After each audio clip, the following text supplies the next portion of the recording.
ദൈവമേ, നീ എന്നെ നിശ്ചയമായും അനുഗ്രഹിച്ച് എൻ്റെ അതിർ വിസ്താരമാക്കുകയും നിൻ്റെ കൈ എന്നോട് കൂടെ ഇരുന്ന് അനർത്ഥം എനിക്ക് വ്യസന കാരണമായി തീരാതെ വണ്ണം എന്നെ കാക്കുകയും ചെയ്താൽ കൊള്ളാമായിരുന്നു എന്നപേക്ഷിച്ചു. അവൻ അപേക്ഷിച്ചത് ദൈവം അവന് നൽകി.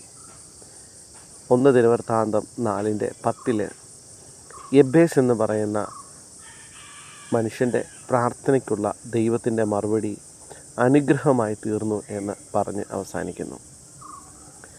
ജീവിതത്തിൽ പ്രാർത്ഥിക്കുവാൻ പല കാരണങ്ങളും നമുക്കുണ്ട്. എന്നാൽ യബ്ബേസ് ദൈവത്തോട് ചോദിച്ചത്, ദൈവമേ, എൻ്റെ അതിർ വിസ്താരമാക്കണം, എനിക്ക് കൂടുതൽ ഉത്തരവാദിത്തങ്ങളെ നൽകണം, എനിക്കുണ്ടായ പ്രയാസങ്ങളൊന്നും എനിക്ക് ദോഷമായി ഭവിക്കാതിരുന്നാൽ മാത്രം മതി. ദൈവത്തിൽ ആശ്രയം വെച്ച് നമുക്കും പ്രാർത്ഥിക്കാം. ദൈവമേ, നീ എനിക്ക് കൂടുതലായ ഉത്തരവാദിത്തങ്ങളെ നൽകിയാട്ടെ. എൻ്റെ പ്രശ്നങ്ങളെ മാറ്റണമെന്ന് ഞാൻ പറയുന്നില്ല, പക്ഷേ അതൊരിക്കലും എനിക്ക് വ്യസന കാരണമാകാതെ വണ്ണം എന്നെ കാത്തുപരിപാലിക്കണം. ദൈവത്തിൽ ആശ്രയമുള്ള ഒരു ഭക്തൻ്റെ സുന്ദരമായ പ്രാർത്ഥനയാണിത്.